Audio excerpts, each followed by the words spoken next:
So good morning in Asia Pacific, those colleagues from Asia Pacific, and good evening, those from North America. And I would like to officially welcome you to the International SHAPE Symposium 2022. One and not three. Yes, before we start, on behalf of the SHAPE executive committees and all the participants, I would like to acknowledge the traditional custodians of the land where we are meeting today and pay our respects to the elders, past, present, and emerging. We also like to show our respect to all Aboriginal and Torres Strait Islander people and all First Nation people who are joining us today. We're so excited for the first time. We are holding this symposium in hybrid mode, linking two campuses together in addition to online participants. So the two campuses, one's here in Townsville, located at James Cook University, another one in Bangkok, located at Mahidol University. So this is a really exciting time. And we have about 85 people registered to attending the symposium. We're supposed to have a slightly larger group in this location, but because of COVID, we have people got held up. I cannot travel and for various reasons, but hopefully next year we can see more face-to-face. And the registered participants, including academics, researchers from universities, health practitioners, managers, and also private consultants. And with an agenda, we want to share good ideas, share what we have learned, and also debate on issues that contribute to management workforce development in the health system. And also looked at innovative ways in making our management and service provision more effective and efficient. So this is the overall focus. And also, most importantly, it allowed all those friends to connect and then reflect on what we have done, especially in the university setting in healthcare. The workload and the pressures are really high. So hopefully we can relax and enjoy these 3 days as the most enjoyable occasions. And, oh, I forgot to move my PowerPoint. So enable this, we put together 3 really exciting, share the screen. Oh, it is share screen. No, it is share screen. Can you see that? Yeah, you're seeing it now. Okay, our little technical person just got a heart attack. Okay, let's continue. Sometimes it takes a while to do that to the gallery as well, that they can't see you, they can see the room, however. I'm not sure if that's the same. They can't see you. They can't see me? You're too far away. I'm in the room. But you're too far away. Okay. Someone complained that they can't see me, so now I'm coming. See, you can see me now? Oh, there you go. Oh, sorry. You see my back. Oh, yeah, but they all have my back. Yeah, so we put together a really rich 3 days program. That includes, we have 2 guest speaker sessions. One's today, and another one is today, from which I will introduce them later on, from Mahidol University. Another one is from James Cook University, will be on tomorrow. And we also have 2 panel discussion sessions. One today focused on academic programs in university setting. Another one is focused on, in general, across the board, health management workforce development will be held on Friday. And we also have 16 plenary papers divided into 4 different concurrent sessions. The first session will be just after the guest speaker from Mahidol University, and then 2 on Thursday and 1 on Friday. As you know, that our system are challenged by many difficulties, which will strengthen our sustainability and meeting the increasing needs. So they require us to really work together, us including those working in the university, health sectors, and also cross-country to work together. Also, really importantly, we need to develop our workforce, develop our future. So therefore, we always dedicate a specific session for our students to present so that they can not only share their ideas, but also get some feedback from academics and researchers outside the registered or enrolled institutions. So hopefully we can contribute their development, professional development or research development. So there will be a presentation to be provided on the Friday afternoon. For those who actually doesn't know much about SHAPE, SHAPE stands for the Society for Health Administration Programs in Education. It was established in 1985, am I right? Yes, 1985, with the missions to bring in all the university programs together so that we can provide the best, most up-to-date and relevant training to develop our health service management workforce. But we have been evolving throughout the last 20-something years, or 30, well, 85, 30, more than 30 years now. Yes. 37? Yes. 37 years, sorry, I'm mathematically challenged.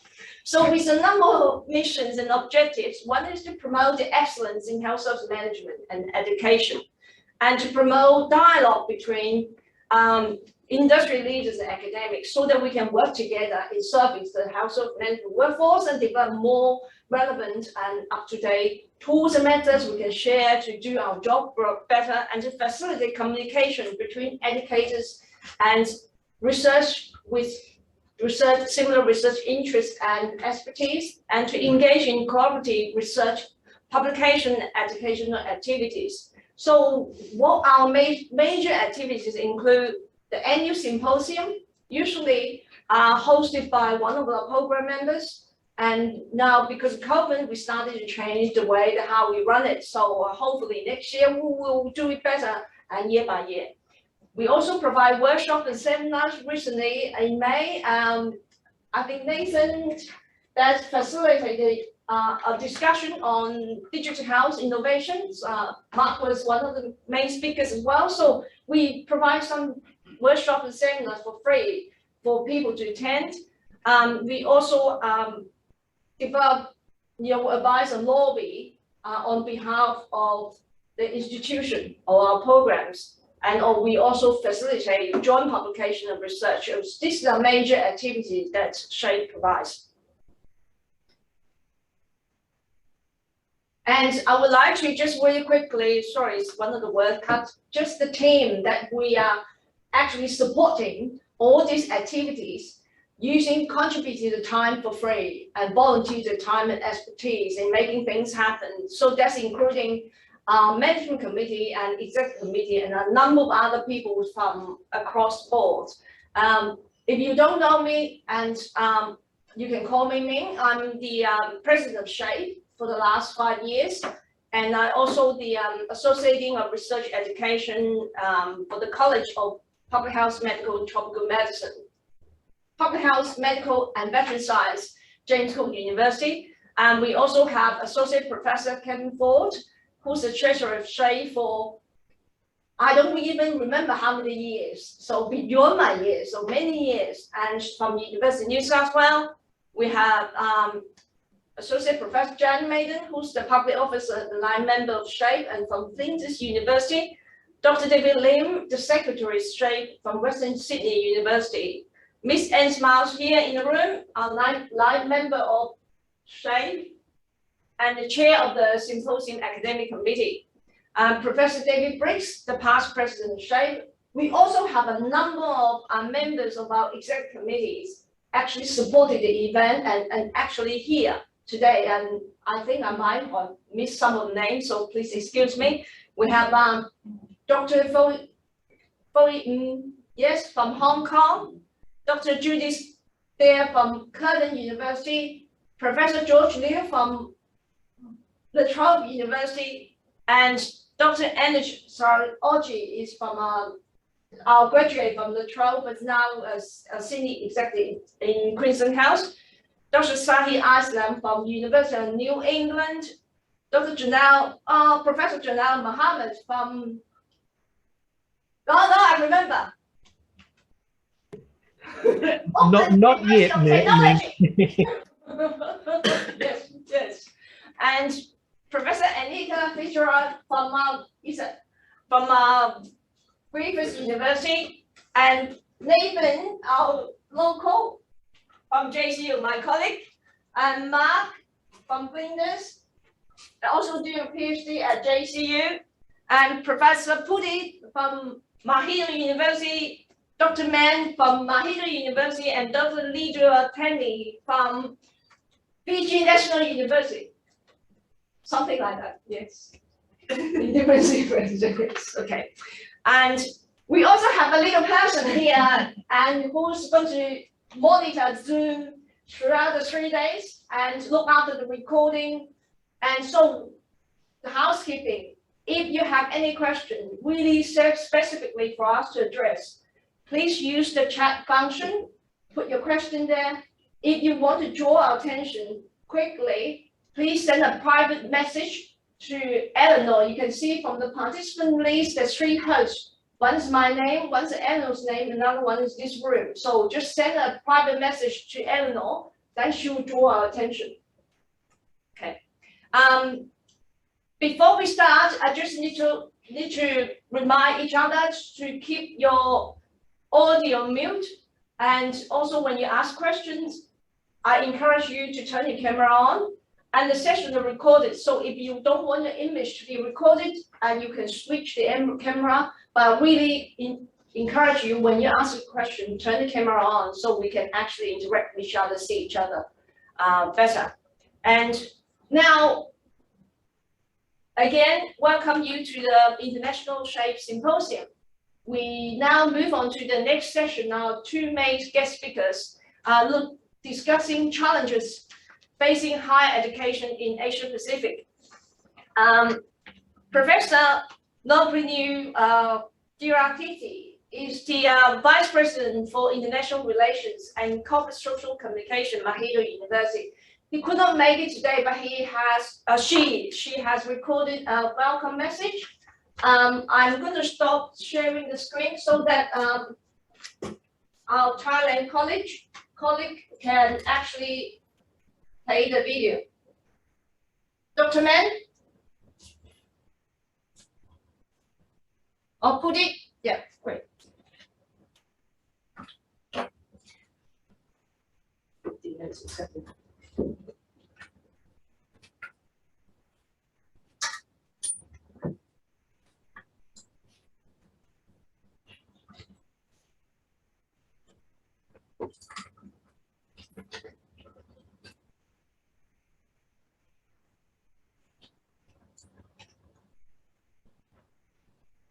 We see blank.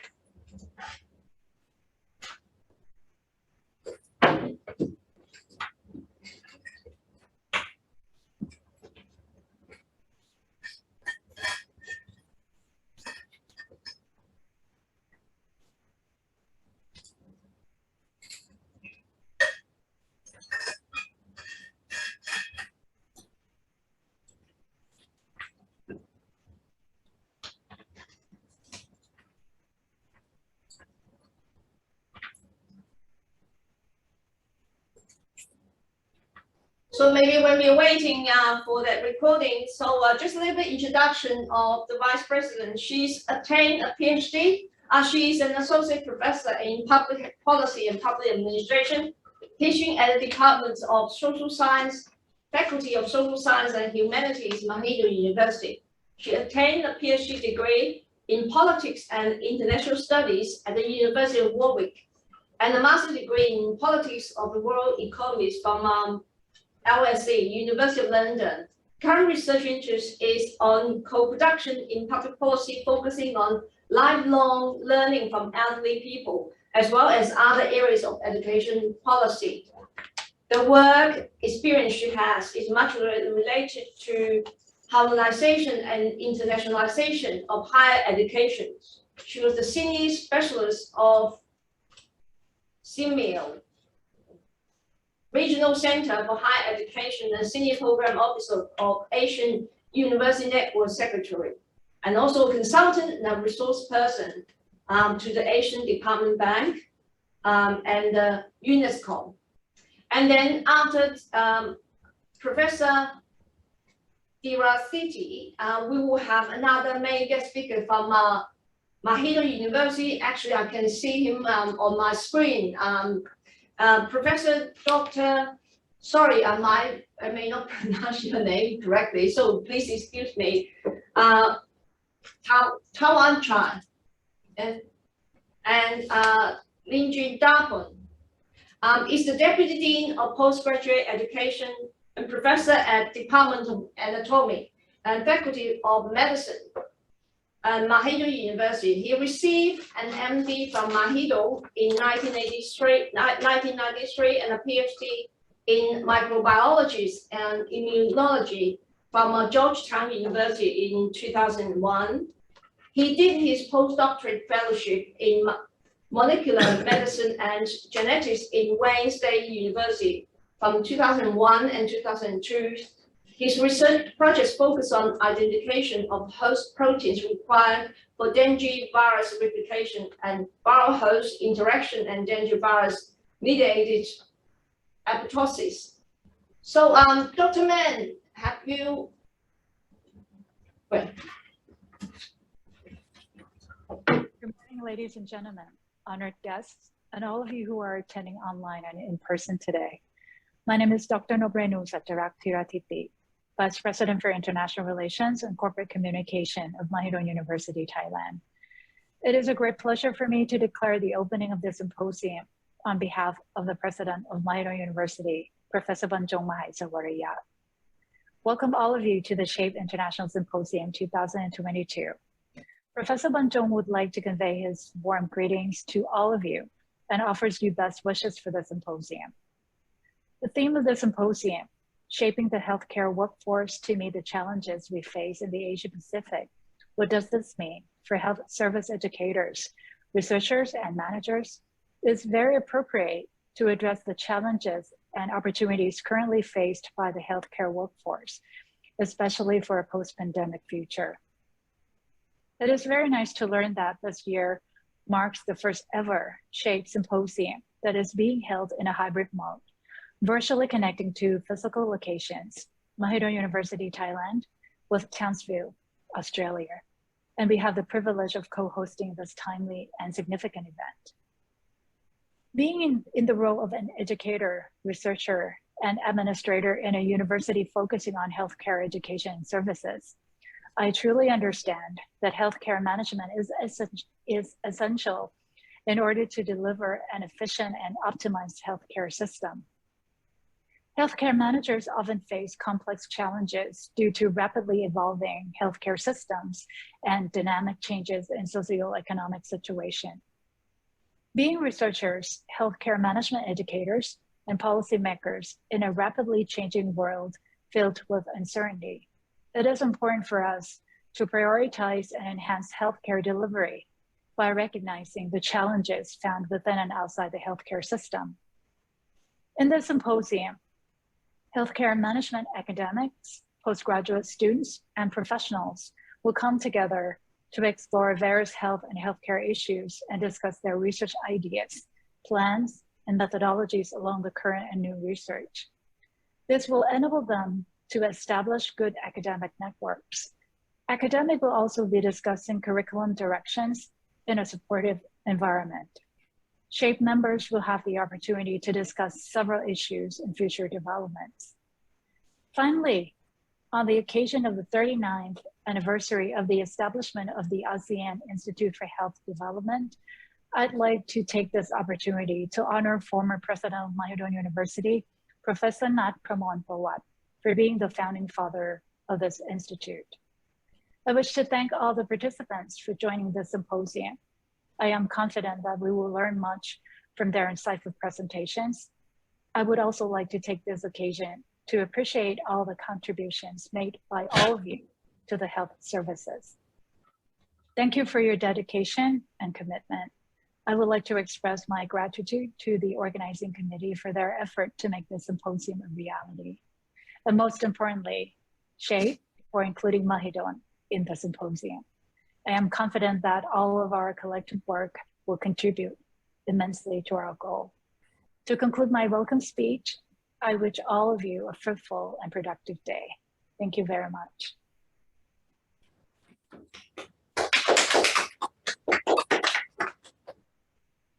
Thank you very much for the really great speech. Now we'd like to invite Dr.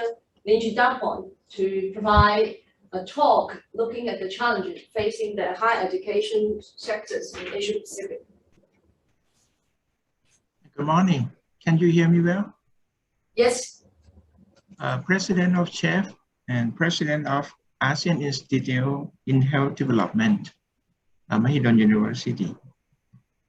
First of all, I would like to thank you very much for the organization committee that led me to share my idea about the challenges facing higher education in Asia Pacific. My name is Thawan Chai. I'm currently a Deputy Dean of Postgraduate Education that taking care of the resident fellow and also the master and PhD student in Faculty of Medicine, Sirat Hospital at Mahidol University. So I think this section we can learn from each other. Like a chef is, I see the aim is to networking and collaborating. This is just what I did in the hospital and maybe what I can share in this meeting.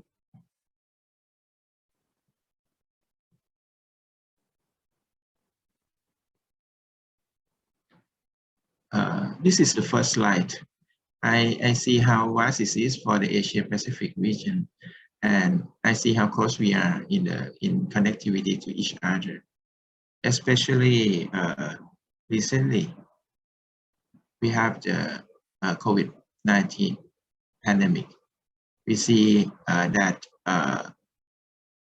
even we far away in the country, but we are all connected because we have similar challenges and opportunity in this event.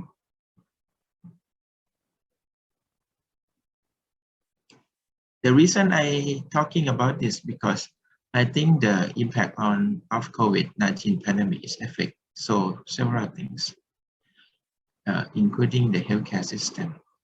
We have to adjust a lot, especially in Thailand and also in other countries in Asia Pacific region and also other region also.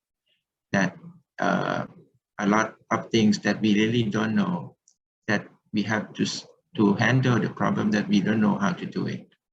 And the workforces that very important, that how we adjust the workforces to maintain and to survive in this situation.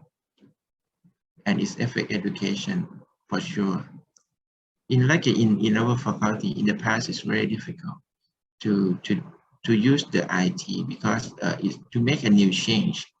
In the first, maybe the staff and the student may resist to changes, but after the COVID-19 pandemic forced us to have to use IT system a lot in terms of both higher education and fundamental education. And finally, and I think it's affect economy for sure. How can we survive after the pandemic events? So this is the Swiss sheet model that say that we cannot only use the personal responsibility to cope these problems. We can do masks, we can use the hand hygiene, and also many things, but the problem cannot be solved at this level. So we need to share responsibility. We need for the quarantine, the vaccine, and there's so several layers of the problem that we have to help each other to manage this event. The reason that I give this, because I think it's the similar thing that we are facing right now for the higher education. I think you heard about this one before, about the VUCA, that we live in the world that is very volatilities, uncertainty, complex, and ambiguity. So we have to live with this, and the way in the futures, we have to stay with it and be better with it. I got this slide from Professor Banjong, and that he got it from Professor Tan, the president of NUS. And he stated that VUCA will increase changes and in several areas. Now we have to face the wicked problems, the problem that very difficult to solve. And there's a lot of things happen in the fourth industrial revolution for the AI, IT, hyperconnectivities, and we are in the era of the digitalization. And we stay with the people at different generations that have different idea, different thing in their mind. So how we go on and stay with this? This is just the topic that I think we may have discussion during this meeting as well. Right now, the people, even the medical student that I taught, they use very good in the application, sensor, wireless communication, crowd robot, and there's a people that all of us has to adjust, both staff, support staff, and even the patient, and many people that we have to stay with the system. We have to need to have the good system for this change of the digitalization and digital transformation.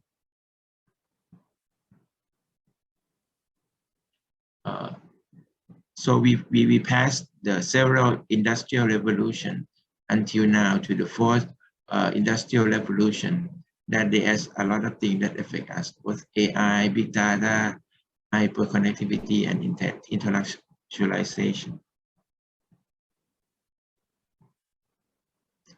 So I got this from the Professor Udom Kashinthorn, who is the former president of Mahidol University, and he gave this lecture in the meeting at the, I think at the ASEAN Institute of Health Development. He mentioned about the digital transformation in healthcare that can be divided into the several messages. The first one is the rise of on-demand healthcare, importance of big data in healthcare, the treatment patients with virtual reality, the growth of the medical devices, the predictive healthcare, the wonder of artificial intelligence, the blockchains, and the promise of the better electronic healthcare.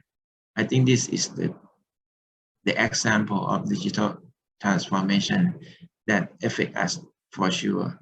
This can be opportunity.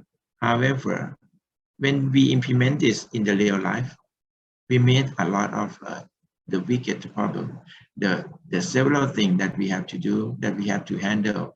And if we handle well, we go to excellent. If we did it badly, we can make a lot of problems for our societies. Start from the utility of the system. We need to do some integration of the information, collaborative team-based care, patient engagement, knowledge management, seamless interoperability, mobile health, personalized medicine, translational science, and also the important thing, the patient and human subject privacy and protection. You can see that along this one, we have to handle it well. Otherwise, it will affect us.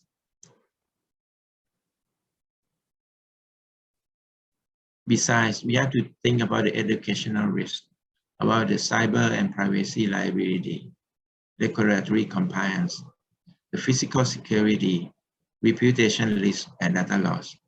It happens sometimes, you know, cyber, and they try to hack data in the hospital. That we need to have some system, because it's not only affect the healthcare, but it's also affect the healthcare education as well, even the research. I recently be a student in the medical school executive at Chulalongkorn University, and at that class I have a chance to meet with the president of two university.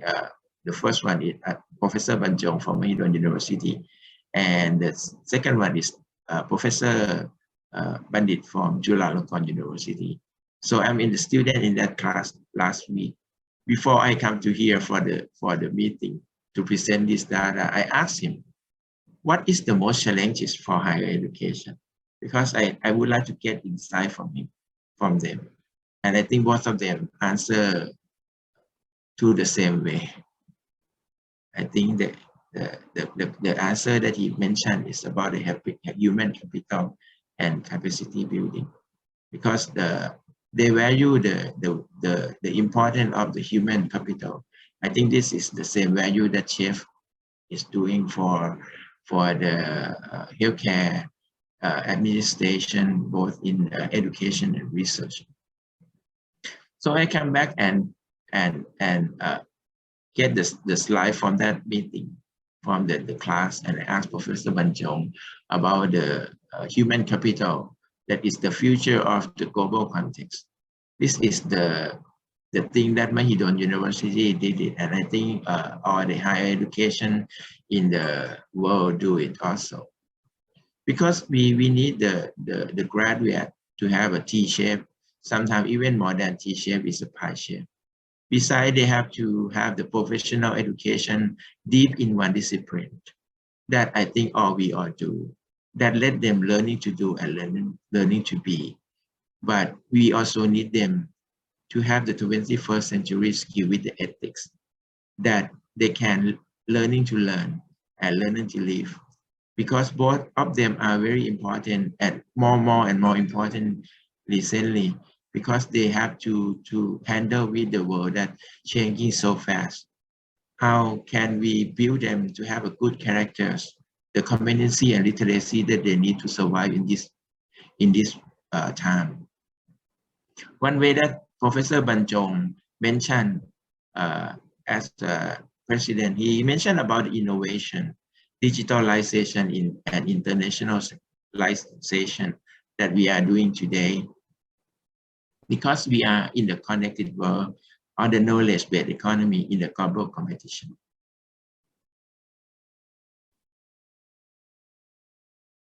One thing that we can share that Mahidol University try to bring Thai higher education to the world by quality.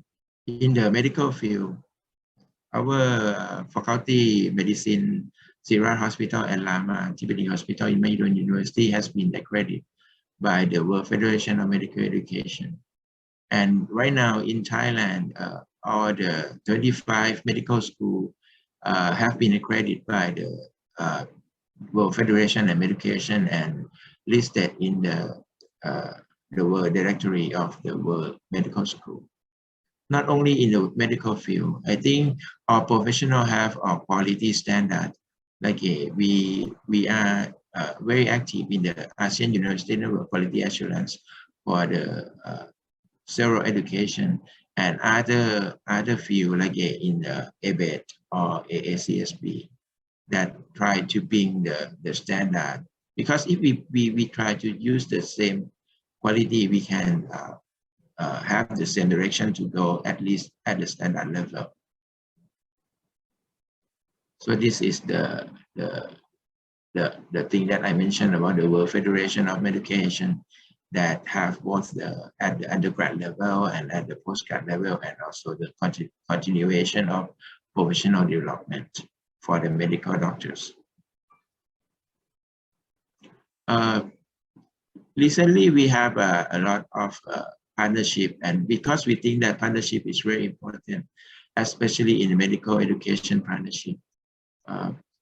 Chulalongkorn University and Mahidol University have an agreement on the NHS and SSE global engagement on human resource for health. So we do a lot of exchange medical doctors and medical personnel to UK under the proposal for the Thai-England Training Partnership Program. Besides the education, I think something that we have to mention is about the research innovation with speed.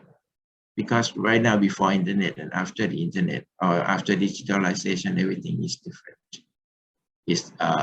We need a platform, we need environment, we need connection, and we need network. And that's what Chef do now also. in Mahidol University, also at the Faculty of Medicine, Sira Hospital, we think the research is very important.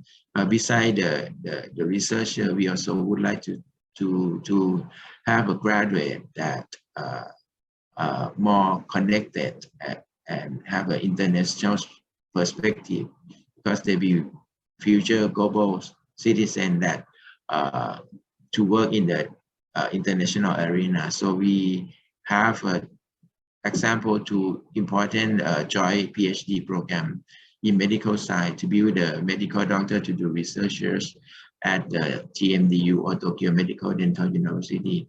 Most of the students are resident from the surgery that they do 2 years here in Sira Hospital and do 2 years in Tokyo. And also they can get and gain experience from both countries. So when they finish, they will be well-rounded and ready for the changing world. And also we have the joint PhD in biomedical science with the University of Glasgow for the biomedical science basic research.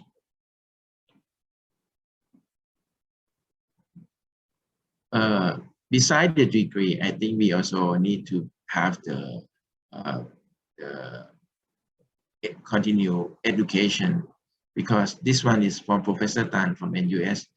He has mentioned about the educational model where we live in the global and experiential and need to have the industrial relevance and also the lifelong learning. That I think this is the very important, and also have the entrepreneurial mind.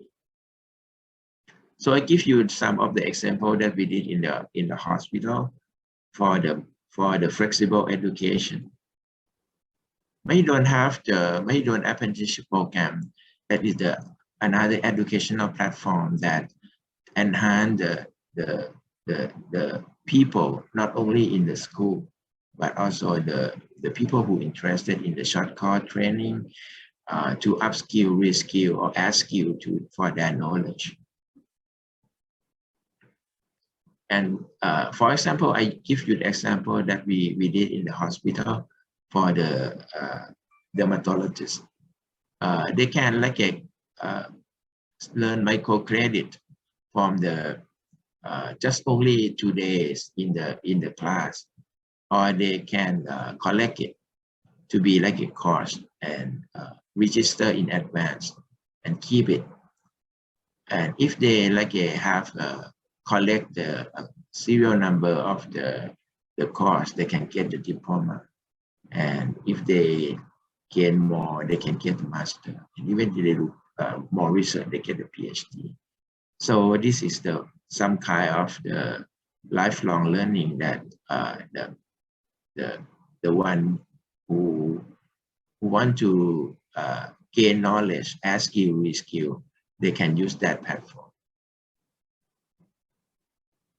So I think I come to the end that today I share some that we did in the Mahidol University. And I think this is aligned with the CHIEF, because the CHIEF is the organization that provide networking, collaborating opportunity for us to develop the outstanding educational program and research in health service management. I think this is what I would like to share. I'm not the expert in this field, but as I share is what we did at here in Sira and in Mahidol University. And I think this may be some room that you can ask and have any discussion. Thank you very much.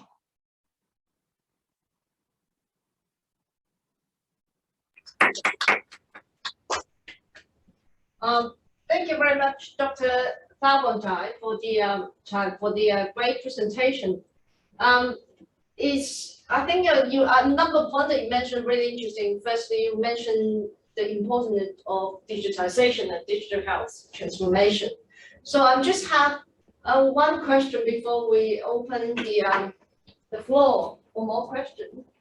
Is apart from the human capital and those workforce challenges, what do you think the best investment that you have seen in Thailand or similar country in Asia Pacific actually making digital health transformation a success in the healthcare sector?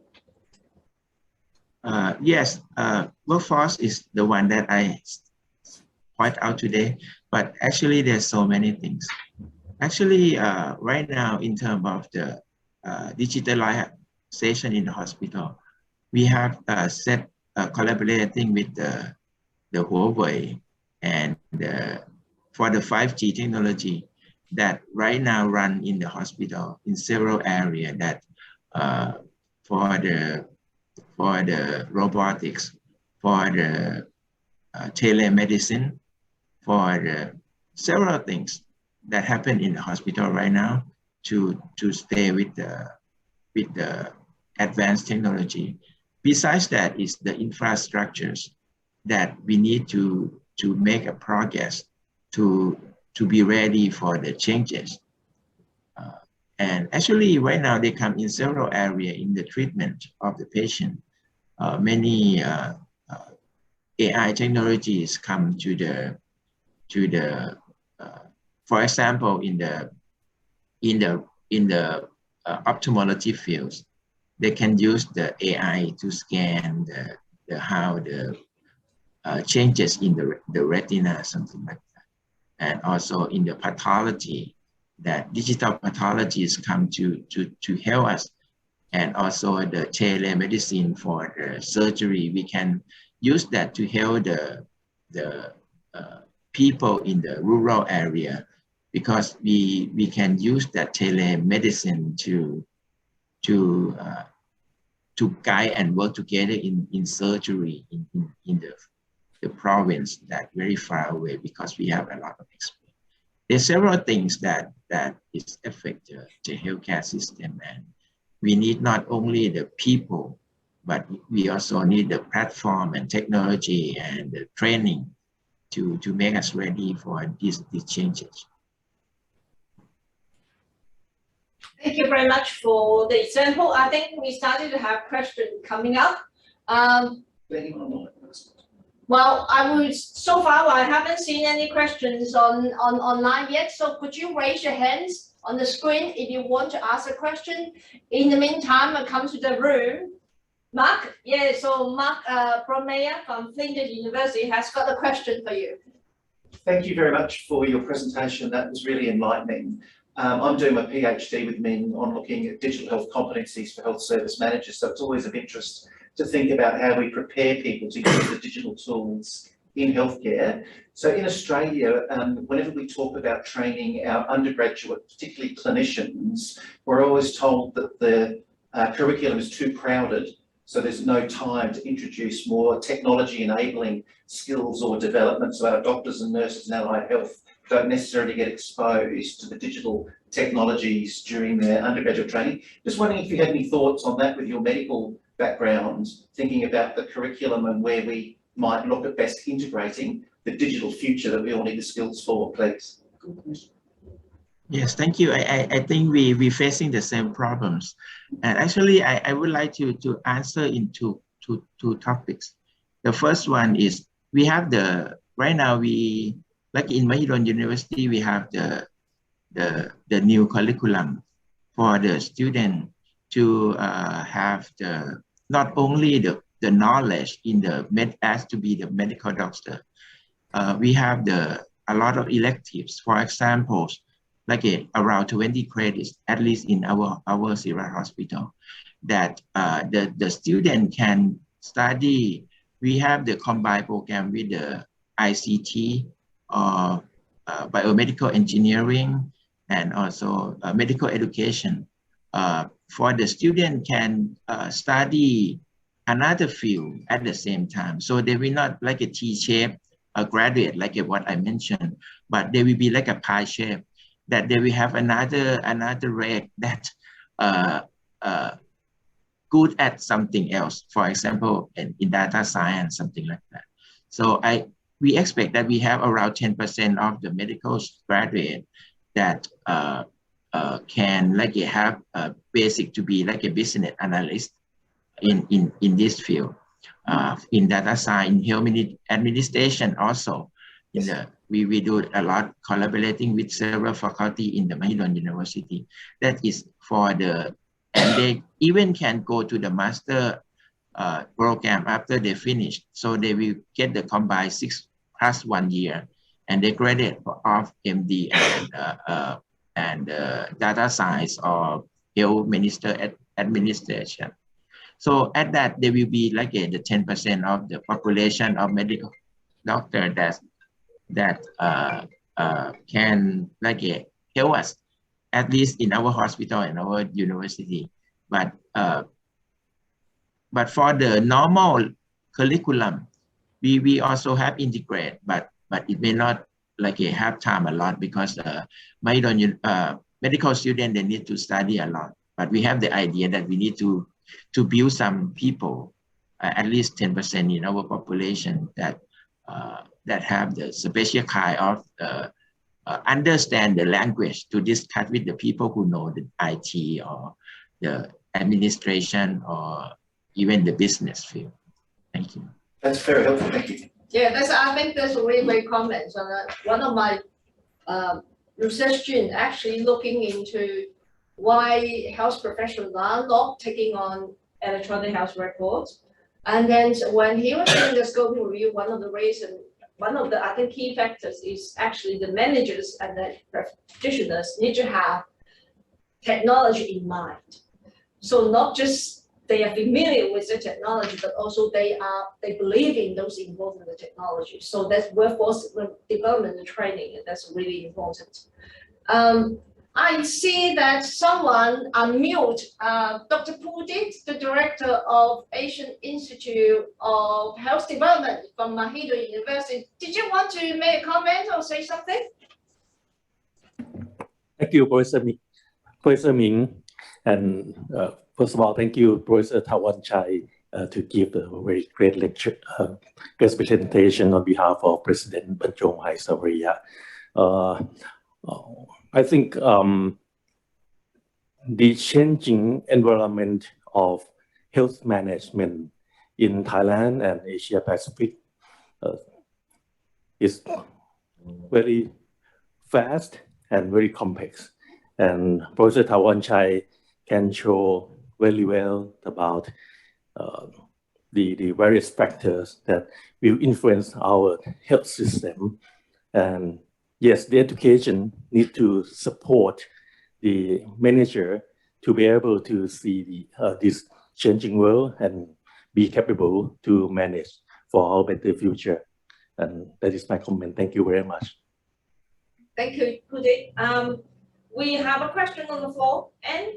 Yes, thanks very much for the presentation. I had a question a little bit different. I wondered if to your knowledge in Thailand or any other country, whether there are projects or planned projects to help us understand how patients and clients of health services experience the application of digital technology, like through telehealth and other sorts of, particularly, I think you raised the point that in rural and regional areas, which is a concern of us all, and certainly here in Australia, about what a major leap forward it is for the provision of healthcare being able to access these technologies. But I'm wondering if we're one of the things we often forget to do is to check the user experience of that. So I was wondering if you had some comments about that and if you knew of any projects or intentions to study that.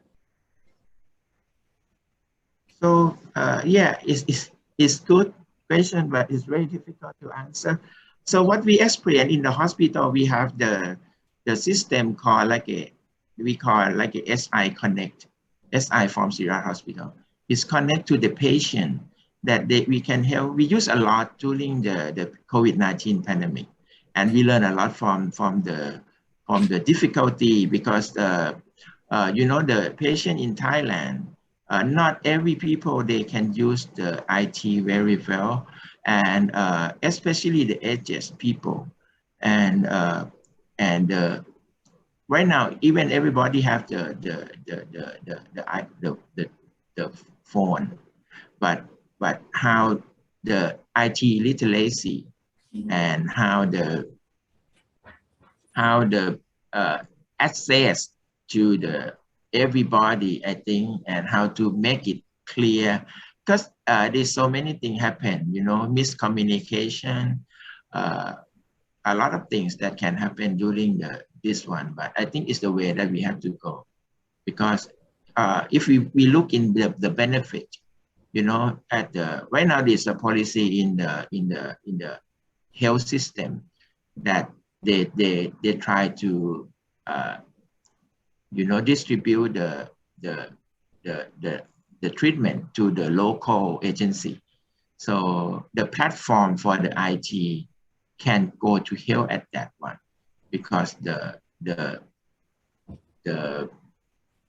if we have the connectivity and we have the people in that area to help us to deliver not only the health and treatment, but integrated the IT and technology, and that one together, I think we can successful delivery both the health and education. Even we can generate research from that if we can do it properly, but it's a long way to go.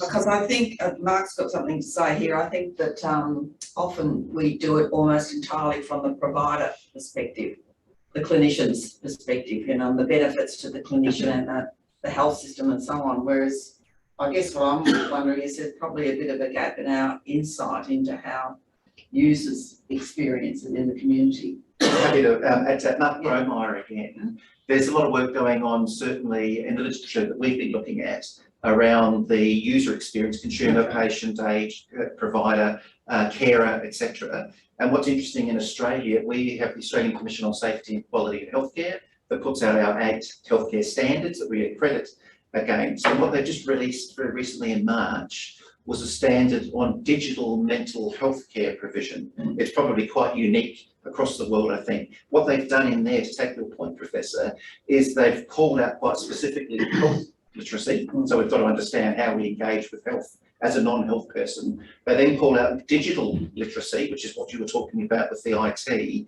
And they also then talk about digital health literacy. So talk about those 3 avenues or areas that we need to be responsive to and recognise so that our consumers can best engage with that technology. And it's fascinating, it's actually been put into basically a standard for healthcare in Australia, which is wonderful. And there's more research now coming, I think, as a result of that.